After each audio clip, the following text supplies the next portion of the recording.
भवानी शंकरो वंदे श्रद्धा विश्वास रूपिणौ याभ्यां विना न पश्यन्ति सिद्धः स्वान्तः स्थमीश्वरम।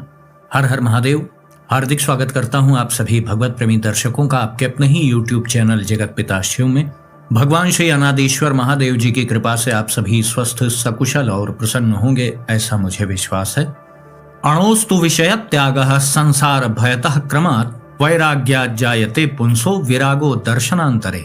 अर्थात स्वल्प विषयों का त्याग करके प्राणी सांसारिक भय से मुक्त होकर क्रम से वैराग्य को प्राप्त होता है और उस वैराग्य से उस विरागी पुरुष को अंत में शिव जी का साक्षात दर्शन प्राप्त होता है। लिंग महापुराण के पूर्व भाग के 7वें अध्याय का 23वां श्लोक था ये।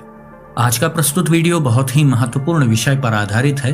अभी कुछ दिन पहले ही इस विषय पर वीडियो बनाया गया था कि शिव महापुराण में क्या वर्णन है उन लोगों के लिए जो शिव जी के समर्पित भक्त हैं और जिनके लिए ये कहा गया है कि वह शिवलोक से आए हुए परिभ्रष्ट या अवतरित रुद्र स्वरूप हैं।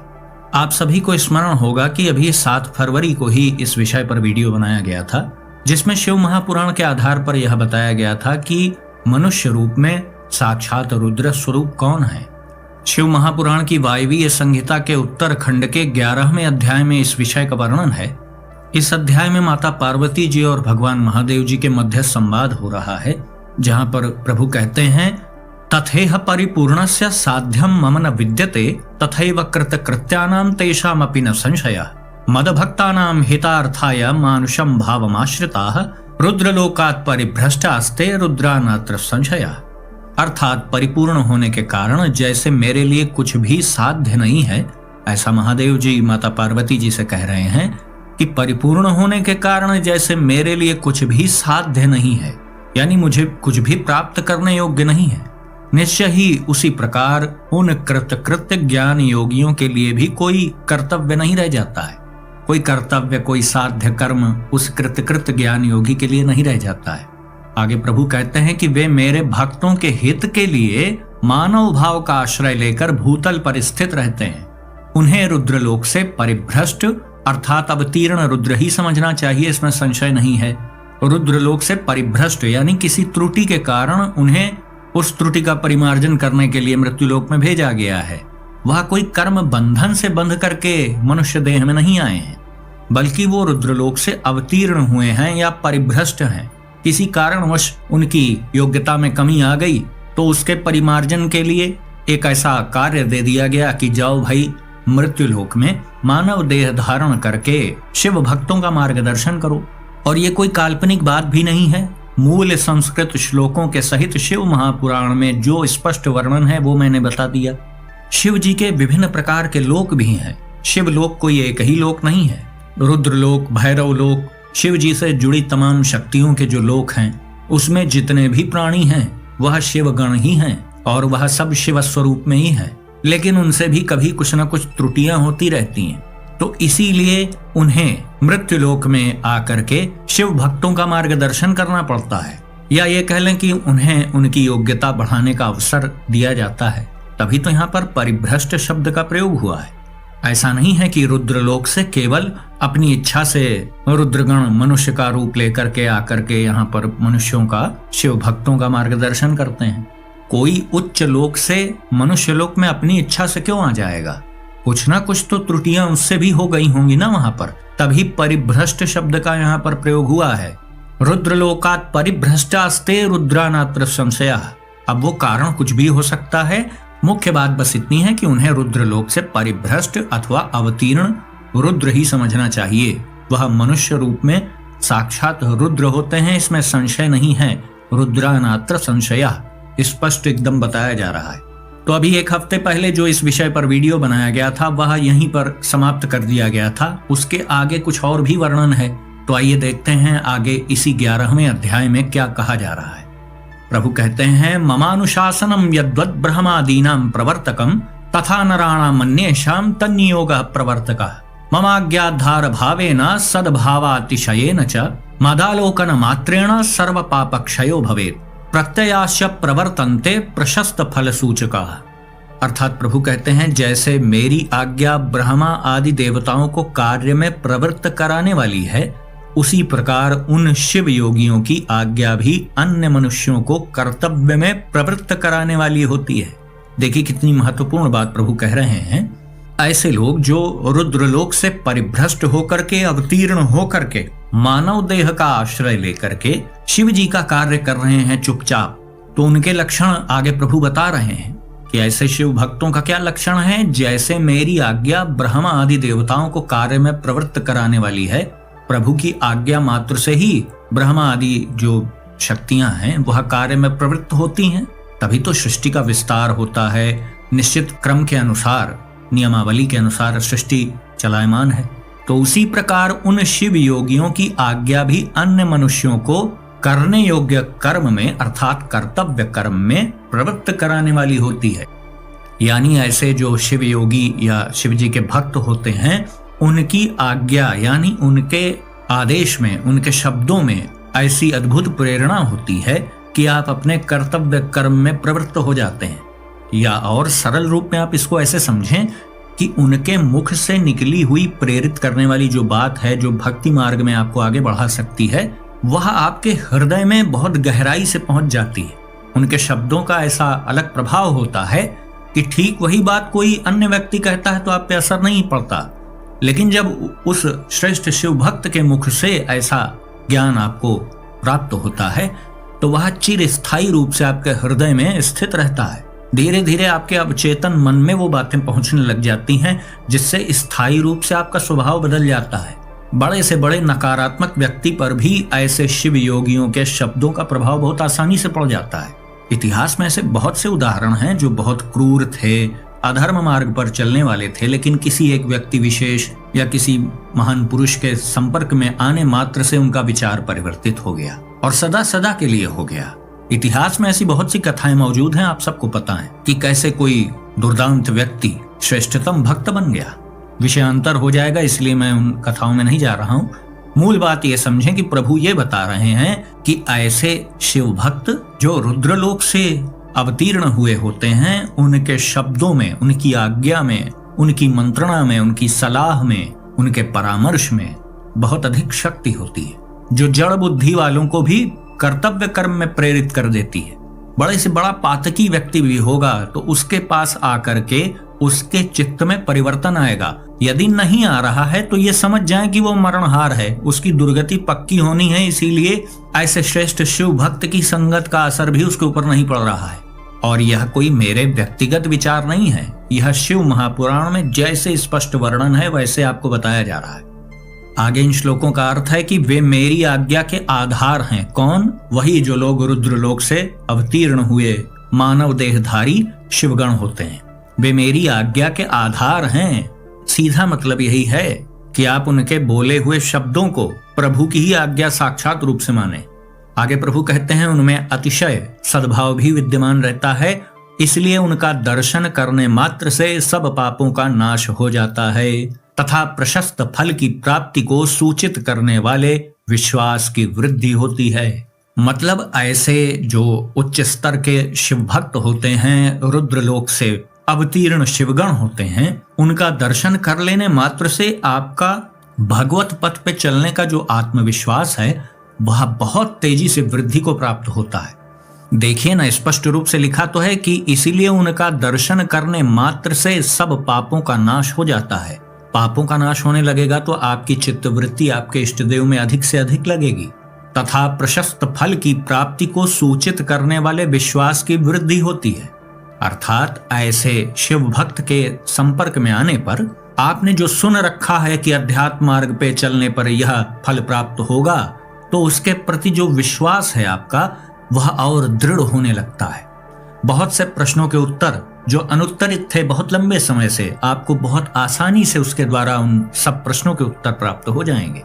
आगे प्रभु कहते हैं कि प्रत्ययाश्च प्रवर्तन्ते प्रशस्त फल सूचकाः मयि भाववतां पुंसां प्राग दृष्टार्थ गोचराः कंपस्वेदो श्रुपातश्च कंठे च स्वर विक्रिया आनंदाद्युपलब्धिश्च भवेदा कस्मिकी मुहु। अर्थात आगे प्रभु कहते हैं जिन पुरुषों का मुझ में अनुराग है उन्हें उन बातों का भी ज्ञान हो जाता है जो पहले कभी उनके देखने, सुनने या अनुभव में नहीं आया होता है। उन्हीं शिव भक्तों का प्रभु यहाँ वर्णन कर रहे हैं जो साक्षात रुद्र स्वरूप हैं और मानव देह का आश्रय लेकर के इस संसार में शिव भक्तों का मार्गदर्शन करते हैं। उन्हीं के लक्षण बताए जा रहे हैं। जिन पुरुषों का मुझ में अतिशय अनुराग है, प्रभु कह रहे हैं, उन्हें उन बातों का अनायास ही ज्ञान प्राप्त हो जाता है जो उनके देखने, सुनने या अनुभव में कभी नहीं आई होती है। मतलब सामान्य व्यक्ति तो पुस्तकों का ज्ञान आपको बताएगा, लेकिन उनके पास इतना उच्च स्तर का अनुभवतीत ज्ञान होता है कि उनके शब्दों में एक अलग प्रकार का आकर्षण रहता है। ऐसे भक्तों को अनायास ही विविध प्रकार के गूढ़ ज्ञान प्राप्त हो जाते हैं जिनका उन्होंने कभी अध्ययन नहीं किया, कभी देखने, सुनने, अनुभव में उनके वो चीज नहीं आई, फिर भी उन्हें अच्छे से उसकी गहराई से जानकारी होती है। आगे प्रभु कह रहे हैं, उनमें अकस्मात यानी अचानक से, कंप यानी कंपन, स्वेद यानी पसीना आना, अश्रुपात होना, कंठ में स्वर विकार, स्वर विकार से मतलब यहाँ है कंठ बोलते बोलते रुंध जाएगा। जैसे भाव का प्रसंग चल रहा होगा वैसे भाव का स्वर उनके कंठ से निकलेगा। कंठ में स्वर विकार से अर्थ यही है, जैसे आपने देखा होगा ना कि कोई भावुक प्रसंग चल रहा है, प्रभु की कोई लीला का वर्णन हो रहा है, तो कथा जो सुना रहा है वह इतना भाव में डूब जाता है कि उसी भावुकता में उसकी वाणी भी भावुक हो जाती है, गला रुंध जाता है, आंखों से आंसू बह उठते हैं। हर बात में ऐसा नहीं होता है, लेकिन यहाँ ये बताने का प्रयास कर रहे हैं प्रभु कि भावानुसार उसके शब्दों में भी ऐसा चुंबकत्व होता है। जो वीर रस की कोई चर्चा हो रही होगी तो उसके शब्दों में वीर रस आपको दिखाई देगा। जैसे गोस्वामी तुलसीदास जी ने रामचरितमानस की रचना की तो उसमें जैसे जैसे प्रसंग आए हैं, आप उन चौपाइयों और छंदों को जब पढ़ेंगे तो वैसा रस आपको अनुभव में आएगा। जैसा प्रसंग आप पढ़ रहे होते हैं वैसा दृश्य आंखों के सामने आपको दिखने लगता है। जो वास्तविक शिव भक्त होता है उसके भीतर यह सब लक्षण दिखाई देते हैं। अकस्मात कंपन, कंपन से मतलब नहीं कि उसका शरीर कांपने लग जाएगा, नहीं, एक विशेष प्रकार का भावावेश होता है। प्रभु की लीला का, उनकी महिमा का वर्णन करते समय जैसे प्रसंग का वर्णन होता है वैसे लक्षण दिखने लग जाते हैं। आगे प्रभु कह रहे हैं कि कंठ में स्वर विकार तथा आनंद आदि भावों का बारंबार उदय होने लगता है। इस प्रकार के जो भाव हैं जो अपने प्रभु की महिमा का वर्णन करते समय प्रकट होते हैं, उनका बारंबार उदय होने लगता है। ऐसे लक्षण बारंबार उस भक्त में दिखाई देने लगते हैं।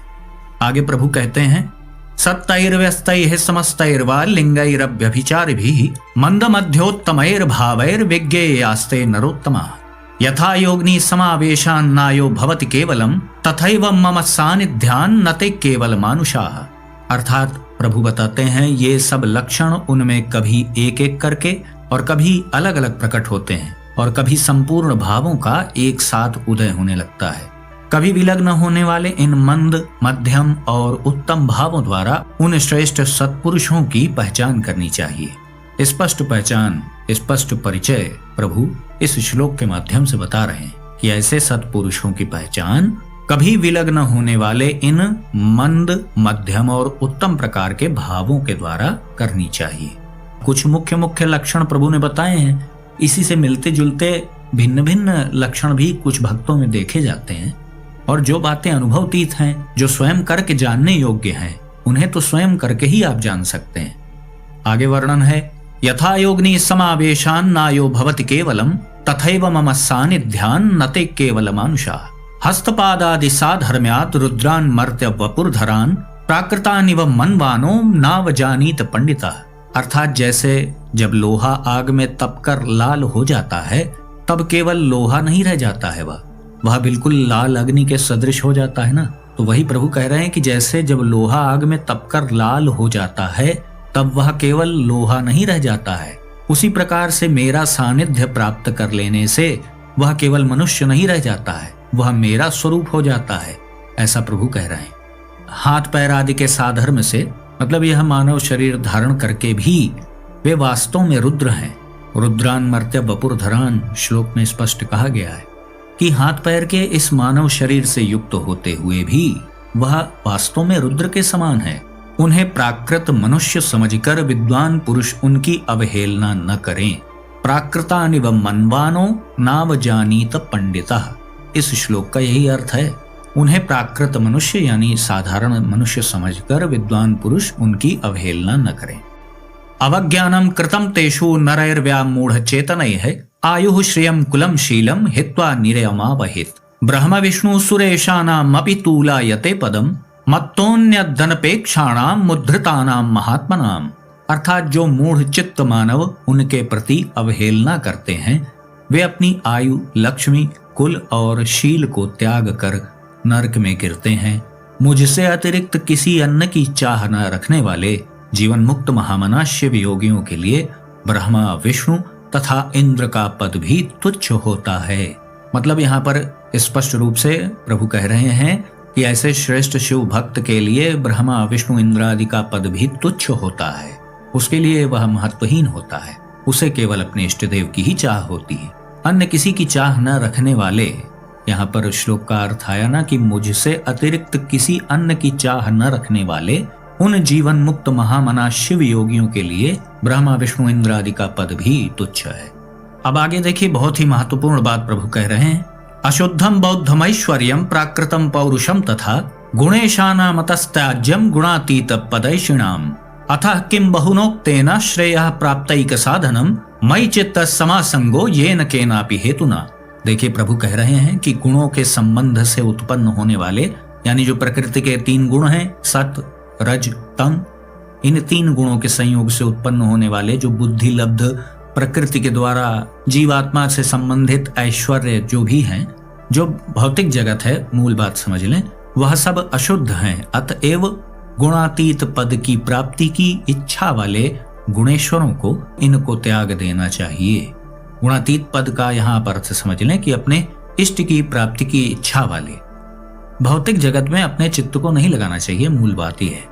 और अब आगे इससे भी बढ़कर एक बात कह दी प्रभु ने, अथवा बहुत कहने से क्या लाभ, जिस किसी भी उपाय से मुझ में चित्त लगाना कल्याण की प्राप्ति का एकमात्र साधन है। मतलब जिस किसी भी उपाय से आप प्रभु में अपने चित्त को लगाए रख सकें, तो वही महत्वपूर्ण बात है। ये अंत में प्रभु ने कह दिया। पहले तो प्रभु ने कहा ना कि ये प्राकृतिक जो त्रिगुणमयी प्रकृति है, भौतिक जगत है, इसमें लिप्त मत हो, भौतिक जगत में चित्त को ना लगाओ। लेकिन बाद में फिर ये भी कह दिया कि चाहे जैसे रहो, लेकिन बस अपने चित्त को अपने इष्ट में लगाए रखो किसी भी माध्यम से। मयि चित्त समासंगो येन केनापि हेतुना। इसका यही अर्थ है, जिस किसी भी उपाय से मुझ में चित्त लगा लो, तो वही कल्याण की प्राप्ति का एकमात्र साधन है।